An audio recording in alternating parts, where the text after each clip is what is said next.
Good morning. कैसे हैं आप सब लोग। आज हम बीपीएससी टीआरई 3.0 का प्रीवियस ईयर पेपर सॉल्व कराने जा रहे हैं, जो आप सब लोगों के बीच आए हुए हैं। जो हिंदी का क्वेश्चन पेपर है, जो 6 to 8 टीजीटी पीजीटी सबके लिए कॉमन है, सबके लिए ज़रूरी है हिंदी से। ये पेपर के बारे में हम देखते हैं। सबसे पहले ये जो 30 नंबर का होता है, जिसमें मुझे 33 नंबर पास मार्किंग मांगता है, जो कि 30 नंबर का 9 नंबर चाहिए मुझे। तो 8 नंबर इसमें इंग्लिश होता है, और 8 नंबर इंग्लिश और 22 नंबर आपका लैंग्वेज हिंदी होता है। देखिए लैंग्वेज हिंदी, इनमें से मुझे 9 नंबर लाना कॉमन है, ज़रूरी है, सबके लिए ज़रूरी है। यदि ये 9 नंबर नहीं लाएंगे 30 में से तो आप एग्ज़ाम से कैंसिल हो जाएंगे भाई। देखिए इसमें 9 नंबर लाना ज़रूरी है, कोई बड़ी चीज़ नहीं है, बहुत सिंपल क्वेश्चन पूछता है। तो मैंने मेन सब्जेक्ट के बारे में देखेंगे कि मेन सब्जेक्ट के क्वेश्चन के बारे में क्या है। ये जो 120 नंबर का होता है, 120 नंबर में हमें 120 में लगभग हमें 40 मार्क्स का होता है जनरल पेपर, जो सबके लिए कॉमन होता है। तो वो हम नहीं देखेंगे, हम हिंदी का देखेंगे, जो कि मुझे फ्री का नंबर मिलेगा 25 नंबर, जो कि मुझे कॉम्प्रिहेंशन मतलब समझ के हिसाब से मुझे नंबर फ्री का ले सकते हैं हम। बस मुझे प्रैक्टिस 1-2 बार मारना है। क्या करना है? प्रैक्टिस मारना है। तो चलते हैं, वो फ्री का नंबर हम दिखा रहे हैं कहाँ से है, जो कि 25 नंबर इम्पॉर्टेंट है। आप 25 नंबर आसानी से ले सकते हैं।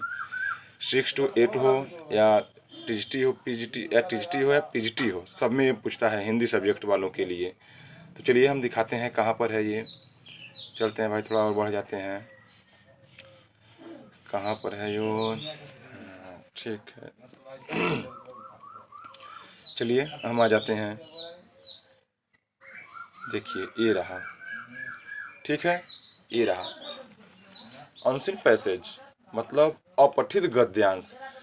आप ये गद्यांश को पढ़कर इसी गद्यांश में से आप नंबर अपना ले सकते हैं।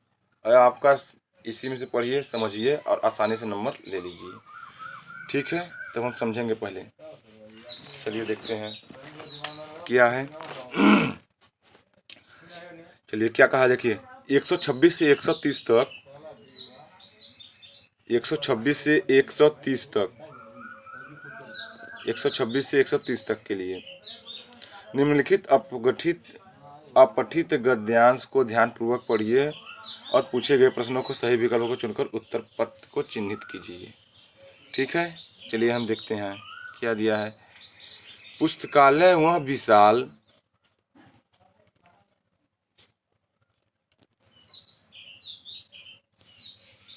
क्या दिया है, पुस्तकालय वह विशाल ज्ञान सिंधु है जिसमें विद्या की अक्षय निधियाँ मौजूद है, जिनके अध्ययन मात्र से हमारा हृदय विशाल और उन्नत बनता है। पुस्तकालय शब्द का निर्माण पुस्तक प्लस आलय 2 शब्दों से हुआ है, अर्थात पुस्तकों के लिए घर, पुस्तकालय में उपयोगी पुस्तकों का संग्रह किया जाता है, जिससे मनुष्य के उच्च चरित्र का निर्माण होता है और जीवन की उन्नति होती है। इससे मनुष्य में स्वाध्याय की रुचि पैदा होती है और मस्तिष्क का विकास होता है। तो ऐसे हम पैसेज पढ़ लेंगे। पैसेज पढ़ने के बाद हम सीधे क्वेश्चन पर आएंगे भाई। देखिए मुझे पास समय कम रहता है, तो मैं डायरेक्ट क्वेश्चन पढ़कर और डायरेक्ट पैसेज में क्वेश्चन को अपना आंसर हेर सकते हैं। ठीक, चलिए देख लेते हैं क्या कहा है। मनुष्य के उच्च चरित्र निर्माण में सहायक है। क्या है भाई? मनुष्य के उच्च चरित्र के निर्माण में सहायक है। देखिए यहाँ पर बात कर रहा है मनुष्य के उच्च चरित्र के निर्माण में। देखिए यहाँ पर देख लीजिए, अब हम यहाँ पढ़ेंगे, पुस्तकालय की बातें किया है ना, तो मनुष्य की पॉइंट पकड़ लीजिए। कहाँ से की पॉइंट पकड़ लीजिए? मनुष्य के उच्च चरित्र का निर्माण का सहायक है। ठीक है, मनुष्य के उच्च चरित्र निर्माण का सहायक है ना। ठीक है, यहाँ पर हम देख लेते हैं कैसे दिया है। मनुष्य की उच्च चरित्र कहाँ, देखिए यहाँ पर दिया है। पुस्तकालय शब्द का निर्माण पुस्तकालय 2 शब्दों से हुआ है, अर्थात पुस्तकें के लिए पुस्तकालय उपयोगी है, संग्रह किया जाता है। देखिए जिसमें मनुष्य के उच्च का चरित्र निर्माण होता है, जिसमें मनुष्य के उच्च चरित्र का निर्माण होता है, किससे? पुस्तकें से। कहाँ पर है? अर्थात पुस्तकों के लिए घर पुस्तकालय उपयोगी पुस्तकों का संग्रह किया जा सकता है जिसमें मनुष्य का उच्च चरित्र निर्माण होता है। किस होता है? पुस्तकें से। देखिए यहाँ पर पुस्तकें दिया होगा, हाँ देखिए यहाँ पर है, तो हम पुस्तकें यहाँ का राइट आंसर हो जाएगा। दिस इज आप बी ऑफ राइट आंसर। ठीक, चलते हैं हम नेक्स्ट क्वेश्चन देखते हैं। अगला क्या क्वेश्चन दिया है? विद्या की अक्षय निधियाँ कहाँ मौजूद होती है? विद्या की अक्षय निधियाँ कहाँ मौजूद होती है? देखिए भाई, विद्या की अक्षय निधियाँ कहाँ मौजूद है? देखिए की पॉइंट हम पकड़ लिया, मौजूद होती है अक्षय निधियाँ। तो हम चलेंगे बैक, आ जाइए, कहाँ पर दिया है? विद्या की अक्षय निधियाँ कहाँ मौजूद होती है? देखिए, पुस्तकालय वह विशाल ज्ञान बिंदु है जिसमें विद्या की अक्षय निधियाँ मौजूद होती है। कौन सा? पुस्तकालय में।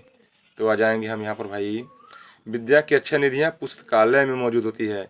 आपको हम दिखा दिए हैं भाई कहाँ पर दिया है, तो कहाँ होती है विद्या की अक्षय निधियाँ?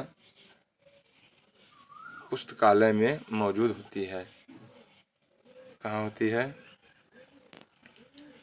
विद्या की अक्षय निधियाँ पुस्तकालय में मौजूद होती है। ये रहा आपका राइट आंसर। ठीक, चलते हैं अगला देखते हैं क्वेश्चंस। चलिए, स्वाध्याय में सहायक है, तो स्वाध्याय में सहायक है, तो हम आगे देखेंगे भाई बैक आकर। स्वाध्याय में सहायक है, कैसे इसका क्वेश्चन लेंगे भाई? देखिए हमें तो पकड़ लेंगे, लेकिन इनको जरूरी है जानना। चलिए, जिनके मात्र हमारा हृदय को विशाल उन्नत मिलता है। पुस्तकालय शब्द का निर्माण आलय दो शब्दों से मिलकर मिलता है। पुस्तकें के लिए पुस्तकालय उपयोगी संज्ञा आ गया भाई, जिसमें मनुष्य के उच्च चरित्र। स्वाध्याय देखिए यहाँ पर है, इसमें मनुष्य में स्वाध्याय की रुचि पैदा होती है और मनुष्य का विकास होता है। किसका बात कर रहा है? पुस्तकालय का भाई। देखिए किसकी बात कर रहा है? पुस्तकालय का। स्वाध्याय में मनुष्य का रुचि होती है। तो यहाँ से देखिए भाई, आपको थोड़ा घुमाएगा, यहाँ पर पकड़िए, किसकी बातें कर रही है, किसके अबोला है? इससे मनुष्य की स्वाध्याय में रुचि पैदा होती है। किसमें बोल रहा है? पुस्तकालय में भाई। पुस्तकालय की बात की है ना, तो हम पुस्तकालय पर चलेंगे। देखिए यहाँ पर आ जाएंगे, 28 नंबर था क्वेश्चन मेरा, तो पुस्तकालय यहाँ पर दिया है। ठीक है, पुस्तकालय को राइट आंसर हम मान लेंगे। ठीक, चलिए अगला क्वेश्चन देखते हैं। हमारा हृदय विशाल और उन्नत कैसे बनता है? हमारा हृदय विशाल और उन्नत कैसे बनता है? चलिए भाई देख लेते हैं, हमारा हृदय विशाल और उन्नत कैसे बनता है।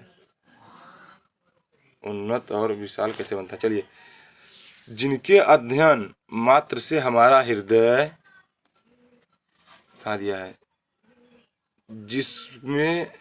जिनके अध्ययन से हमारा मात्र से हमारा हृदय विशाल और उन्नत बनता है भाई। किससे? पुस्तकालय की बात की है, तो इसका राइट आंसर पुस्तकालय हो जाएगा। ठीक, यहाँ पर आ जाएंगे।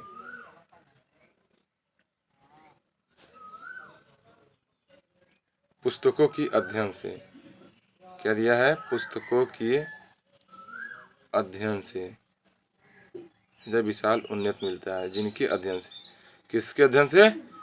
पुस्तकों के अध्ययन से। ठीक, राइट आंसर कर लेंगे, पुस्तकों के अध्ययन से। ठीक, ये हो गया राइट आंसर। चलिए अगला क्वेश्चन 130 नंबर देखेंगे। ज्ञान सिंधु का अर्थ है, हाँ भाई, सिंधु का मतलब होता है सागर। ज्ञान सिंधु का अर्थ है कि सिंधु मतलब होता है सागर, तो ज्ञान का सागर, नदी नहीं होगा भाई, सागर होगा। देखिए ये इज द राइट आंसर हो जाएगा ये। ठीक है, चलिए अब हम अगला पैसेज देखेंगे भाई। कहाँ है? 130 तक हो गया है ना। अगला पैसेज हम देखेंगे 131 से 35 तक। देखिए वही पैसेज फिर आ गया। चलिए फटाफट कर लेते हैं। चलिए, औद्योगिकरण के फलस्वरूप नगरों की आबादी तेजी से बढ़ी है। गांव के लोगों के रोटी रोजगार के चक्कर में शहरों में आकर गंदी बस्तियां की वृद्धि करते।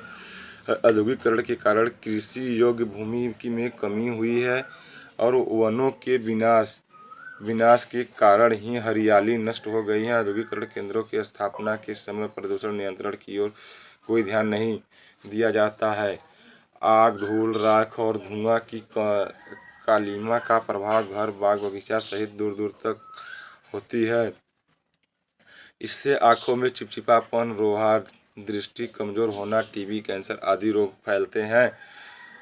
औद्योगिकरण के फलस्वरूप तेजाबी वर्षा भी होती है जो फसलों, पेड़ पौधों आदि को विशेष हानि पहुंचाती है। अम्लीय और क्षारीय के कारण भूमि का उत्पादक क्षमता भी घट जाती है। सही बात है भाई। चलिए हम क्वेश्चन देख लेंगे। क्या दिया है? भूमि की उत्पादन क्षमता क्यों घटती है?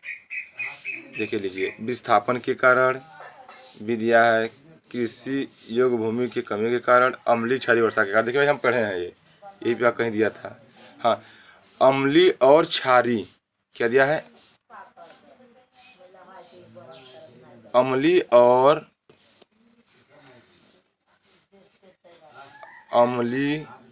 और क्षारीय करण के कारण भूमि का उत्पादन की क्षमता घटती जा रही है। सही बात है भाई। चलिए हम देख लेंगे। क्या दिया? अम्लीय और क्षारीय वर्षा के कारण, सी ऑप्शन में दिया है, तो इज द राइट आंसर हो जाएगा। ठीक, चलते हैं अगला क्वेश्चन देख लेते हैं भाई। कृषि योग्य भूमि में कमी क्यों हुई है? कृषि योग्य भूमि में कमी क्यों हुई है भाई? देख लेते हैं कमी क्यों हुई है। यहाँ पर आ जाएंगे हम। कृषि योग्य भूमि में कमी क्यों हो रही है? आबादी तेजी से बढ़ी है, गांव शहरों लोगों की सड़क का औद्योगिकरण की कृषि योग्य में भूमि कमी हो रही है। क्या दिया है भाई?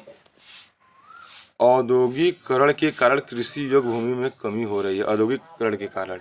ठीक, इसका राइट आंसर हो जाएगा, दिया होगा यहाँ पर कहीं, औद्योगिकरण के कारण। ठीक, इसका राइट आंसर हो जाएगा औद्योगिकरण के कारण। ठीक, देखते हैं भाई फटाफट अगला क्वेश्चन देखेंगे, नहीं आप सबको भी बोरिंग लगेगा। चलिए, औद्योगिकरण के कारण जनसंख्या कहाँ तेजी से बढ़ रही है? औद्योगिकरण के कारण जनसंख्या कहाँ तेजी से बढ़ रही है? देश, गांव, शहर। भाई हम तो पढ़े हैं नगर में, देश, गांव, शहर तो नहीं। ये क्लियर है कि शहर ही ऑप्शन होगा, लेकिन देख लेते हैं हम। कहा दिया है? औद्योगिकरण के फलस्वरूप नगरों की आबादी तेजी से बढ़ी है। बिल्कुल सही बात है भाई। कमाने के लिए लोग कहाँ जाएंगे? नगरों में की आबादी तेजी से बढ़ रही है। ठीक, तो यहाँ दिया है भाई, शहर की बातें किया है। ये किसकी बात किया है? शहर की। सी इज द राइट आंसर। ठीक, चलते हैं अगला क्वेश्चन। हाँ, हरियाली क्यों नष्ट हो गई है? देखिए भाई, प्रदूषण के कारण, भूमि उर्वरण के कारण, वनों के विनाश के कारण। देखिए भाई हम पढ़े हैं, वनों के विनाश के कारण हरियाली को नष्ट किया जा सकता है, तो राइट आंसर यही हो सकता है। हम दिखा भी देंगे, देख लेते हैं आगे। ठीक है, वनों के विनाश के कारण की जा रही है। ठीक, कहाँ पर दिया है कि कृषि भूमि की कमी हो रही है और वनों के विनाश के कारण हरियाली नष्ट हो जा रही है। देखिए भाई मिल गया ना। ठीक, हम बताएं जो हो गया ऑप्शन। ठीक, हरियाली के कारण, वनों के विनाश के कारण हरियाली नष्ट हो जा रही है। ठीक, हम अगला क्वेश्चन आकर देख लेते हैं। और लोग 35 नंबर है, लोग गांव से आकर शहर में क्यों बसते हैं? भाई लोग गांव से आकर शहर में क्यों बसते हैं? उत्तम सुविधा के लिए, रोजगार के लिए, मनोरंजन के लिए। देखिए हम पैसे पहले पढ़ लेंगे, आप तो क्लियर हो जाएगा। देखिए रोजगार के लिए, देखिए यहाँ पर दिया होगा, दिखा दे रहे हैं। औद्योगिकरण की आबादी तेजी से बढ़ रही है, गांव रोटी रोजगार के चक्कर में शहरों से आकर गंदी वृद्धि करेंगे। गांव के लोग रोटी रोजगार के चक्कर में शहरों में आकर जगह ले रहे हैं अपना। किसके चक्कर में? रोजगार के चक्कर में आकर अपना जगह ले रहे हैं। ठीक भाई, देखिए जो पढ़े हैं वही बताएंगे। कहाँ पर दिया है? लोग गांव शहर आकर बसते हैं रोजगार के लिए। B is the right answer हो जाएगा। ठीक, चलते हैं अगला पैसेज। गारंटी दे रहा हूँ, ये 25 नंबर 80 नंबर सबका तो लैंग्वेज से आता है, कॉमन है ये। टीजीटी हो, पीजीटी हो, 6 to 8 हो, ये 80 में से 25 नंबर अनसिन पैसेज अपठित गद्यांश एकदम सरल सरल देगा। आप फ्री का नंबर ले सकते हैं, गारंटी दे रहा हूँ। हमारे चैनल से जुड़े रहिए, अच्छे अच्छे वीडियो देंगे। अभी पूरा पेपर भी दे देंगे हम। चलिए क्या दिया है? अपठित गद्यांश है तो उत्तर गे को चुनकर अपने अथाम कीजिए। ठीक, चलिए पढ़ लेते हैं एक बार पैसेज। आलस्य को छोड़ने के लिए शारीरिक श्रम करना चाहिए। शारीरिक श्रम का मतलब मेहनत करना चाहिए। आलस्य को जीतने का एक यही उपाय है, यदि इससे काम न लिया गया तो उसकी सजा प्रकृति की ओर से मिले बिना न रहेगी। बीमारियों की और किसी और कष्ट के रूप में वह सज़ा भोगनी ही पड़ेगी। सही बात है भाई। अगर आलस हमेशा करे रहेंगे, आप काम नहीं करेंगे, शरीर को थोड़ा मेहनत से करना चाहिए, नहीं तो भोगनी ही पड़ेगी। शरीर श्रम में जो समय लगाता है वह व्यर्थ नहीं हो जाता, इसका प्रतिफल अवश्य मिलता है। उत्तम आरोग्य प्राप्त होता है। आरोग्य का मतलब निरोग रहेंगे आप, रोग नहीं होता होगा। शारीरिक रोग का जैसे मन पर असर होता है वैसे ही शारीरिक आरोग्य का भी होता है, यही अनुभव सिद्ध है। ठीक, चलिए हम क्वेश्चन पर चलते हैं। शरीर श्रम में क्या लगता है? समय। क्या लगता है? समय। पहले देख लेते हैं कहाँ पर इसका आंसर मिलेगा। शारीरिक श्रम में क्या लगता है? समय। शारीरिक श्रम, आलस को छोड़ने के, शारीरिक श्रम को जीतने के लिए यही उपाय है। कैसे उपाय है भाई? सजा प्रकृति की ओर से बिना रहे, बीमारियों किसी और को कष्ट के रूप में सजा भोगनी पड़ेगी। इसके श्रम में के लिए शरीर श्रम में जो समय लगता है, क्या लगता है? देखिए इसका राइट आंसर यहाँ पर है। शरीर श्रम में जो समय लगता है वह व्यर्थ नहीं होता है। ठीक, क्या लगता है? समय। इसका राइट आंसर क्या हो जाएगा? A for Apple. ठीक, चलिए अगला क्वेश्चन देख लेते हैं। आरोग्य से तात्पर्य है रोग मुक्त होना, स्वस्थ होना, रोगी होना। देखिए भाई, इसका राइट आंसर ए भी होगा, सी भी होगा, इसलिए हम कह सकते हैं कि ये दोनों हो सकता है। डी, उपयुक्त में से एक से अधिक। इसका राइट आंसर ए हो जाएगा। ठीक, ये समझ लेना, क्लियर होगा ही। डी ऑप्शन, रोग मुक्त होना, रोग से मुक्त होंगे आप। आरोग्य का तात्पर्य पूछा है। ठीक, आगे देखते हैं। आलस्य के परिणाम स्वरूप सजा किस रूप में मिलती है? यदि आप आलस करेंगे तो उसके परिणाम स्वरूप सजा किस रूप में मिलती है, इसके बारे में समझिए। प्रकृति से दूर जाना, भाई बिल्कुल नहीं, सजा मिलेगी ही नहीं। प्रकृति में आप रहेंगे, सजा कहाँ से मिलेगी? मन को दुखी होना ना, बीमारियों एवं कष्ट होना, बिल्कुल सही बात है। देखिए भाई, इसका बात किया है। देखिए, आलस के परिणाम स्वरूप बीमारियों को कष्ट होना। ठीक, देखिए दिखा दे रहे हैं। बीमारियों की ये किसी कष्ट को वह सजा भोगनी ही पड़ेगी। देखिए भाई, यहाँ पर दिया है कष्ट के रूप में सजा भोगनी ही पड़ेगी। आलस की बातें किया है यहाँ पर छोड़ने के लिए। ठीक, क्या राइट आंसर हो जाएगा। ठीक, देखते हैं भाई फटाफट आगे क्वेश्चन, नहीं तो बहुत पीछे रह जाएंगे हम सब। बीमारियों एवं कष्ट होना। ठीक, चलिए, और 34 39 नंबर हो गया है। ठीक, रोग का प्रभाव किस पर पड़ता है? मन पर। देखिए भाई, क्लियर है। चलिए हम फटाफट देख लेते हैं, एक बार पैसे पढ़ लेंगे आपको समझ में आ जाएगा। आलस को जीतने के लिए क्या उपाय है? शारीरिक श्रम करना। भाई हम पढ़े हैं, शारीरिक श्रम करना पड़ता है। देख लीजिए इसका अच्छा आंसर। आलस को जीतने के लिए यह इससे यदि इसमें काम न लिया गया तो उसकी सजा प्राकृतिक से भोगनी पड़ेगी। आलस को छोड़ने के शारीरिक श्रम करना पड़ेगा। क्या है? आलस को जीतने के लिए शारीरिक श्रम करना चाहिए, तभी आलस को आप जीत सकेंगे। ठीक, यहाँ पे इसका आंसर हो जाएगा। आलस को जीतने के लिए शारीरिक श्रम करना चाहिए। ठीक, 40 का राइट आंसर हो जाएगा। ठीक, अगला पैसे देखेंगे। आपको हम दिखा दे रहे हैं कहाँ से कहाँ तक। देखिए पूछ रहा है, पूरा पेपर हम लेकर आए हुए हैं। देखिए 141 से 145 तक भी पूछ रहा है। 25 नंबर का है, आपको फ्री के ले सकते हैं आप। ठीक, चलिए ठीक है। तो मैंने 141 से 145 तक की बातें कर रहे हैं। बड़ी इंपॉर्टेंट क्वेश्चन है, बहुत सिंपल है, आप कर लेंगे। ये भी गद्यांश है। आप गद्यांश को ध्यानपूर्वक पढ़िए और पूछे गए प्रश्नों को सही विकल्पों को चुनकर उत्तर पत्रक में चिन्हित कीजिए। ठीक, एक बार हम पढ़ लेते हैं। स्वावलंबित मनुष्य की यश कीर्ति पूर्णिमा की चंद्रिका के समान चारों ओर फैलती है। स्वावलंबी का मतलब है कामयाबी। कामयाबी मनुष्य की यश कीर्ति पूर्णिमा चंद्रिका के समान चारों तरफ फैलती है। मतलब भाई देखिए, जब आप कामयाब रहेंगे तो लोग हर एक गांव शहर में आपका ढिंढोरा ही बजेगा। वही बात कर रहा है। उसका यश गान चारण और भाट शक्तियाँ तक गाया करते हैं, हमेशा के लिए गाते हैं भाई, जब तक वो रहता है। उसका आजीवन कहते हैं कि ऐसा था वो। ठीक, कवियों और लेखकों की लेखनी उसका धवल कृतियों का नियंत्रण बखान किया करती है। ठीक, उनका अभिनय रंगशालाओं तथा चित्रपटों पर हुआ करती है। पाठक और श्रोता उसके मनोरंजन को अतिरिक्त नित्य नया पाठ सीखा करते हैं। मनुष्य की कृति उसकी शारीरिक सुंदरता से नहीं और न उसकी पूर्ण कृतियों से फैलती है। यही बात है भाई। चलिए हम देख लेते हैं क्वेश्चन अगला क्या दिया है। देखिए भाई पूछ लिया है, क्वेश्चन बड़ा टफ है, थोड़ा हमें पर्यायवाची जानना जरूरी है। व्याकरण हम पढ़ेंगे तो व्याकरण की वजह से, इसमें व्याकरण भी है, 40 से 45 नंबर का व्याकरण पूछता है। हम व्याकरण पूरा पढ़ा देंगे कल वाली क्लास में, इसका पेपर दिखा देंगे। ठीक, चलिए क्या कहा है, चंद्रिका का पर्यायवाची। देखिए चंद्रिका का पर्यायवाची विभा तो नहीं होता है, विभा देखिए प्रकाश का पर्यायवाची होता है, ये नहीं है। चंद्रिका का पर्यायवाची केवल सी, इसका राइट आंसर सी ही माना जाएगा। ठीक, कंफ्यूजन मत जाना, चंद्रिका का पर्यायवाची चांदनी ही होता है, सी इज द राइट आंसर। ठीक, चलते हैं अगला क्वेश्चन। मनुष्य की कृति किससे फैलती है? पुण्य कृतियों से, कवियों और लेखकों से, शारीरिक सुंदरता से, उपयुक्त में से कोई नहीं, उपयुक्त में से एक से अधिक, उपयुक्त में से कोई नहीं। ठीक, मनुष्य की कृति किससे फैलती है? देखिए भाई हम पढ़े हैं, हमें तुरंत आंसर मिल जा रहा है, पुण्य कृतियों से।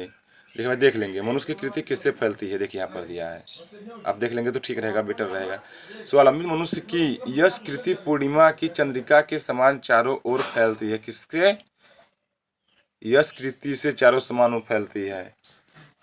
ठीक है, मनुष्य की कृति किससे फैलती है? पुण्य कृतियों से। कहाँ दिया है भाई? यश कृतियों की पूर्णिमा चंद्रिका के समान फैलती है, इसके चारों लेखकों के नियंत्रण द्वारा रहता है, बखान किया करता है। ठीक, मनुष्य की कृति शारीरिक सुंदरता होती है। ठीक, पूर्णिमा पूर्ण कृतियों से फैलती है। ठीक है, कहा दिया है? यश कृतियों पूर्ण कृतियों से फैलती है। ठीक है, रुकिए भाई थोड़ा डाउट है, एक बार और देख लें। कवियों लेखक शारीरिक सुंदरता से नहीं, पूर्ण कृतियों से फैलती है ना, किस समान फैलती है। देखिए भाई यही होगा, पूर्ण कृतियों का मतलब यही होगा, थोड़ा हमें दिमाग अलग से लगाना होगा। यश कृतियों का मतलब पूर्ण कृतियों से होगा ही। ठीक, राइट आंसर क्या हो जाएगा? पूर्ण कृतियों से फैलती है। किससे? पूर्ण कृतियों से। 42 का आंसर हो जाएगा। ठीक,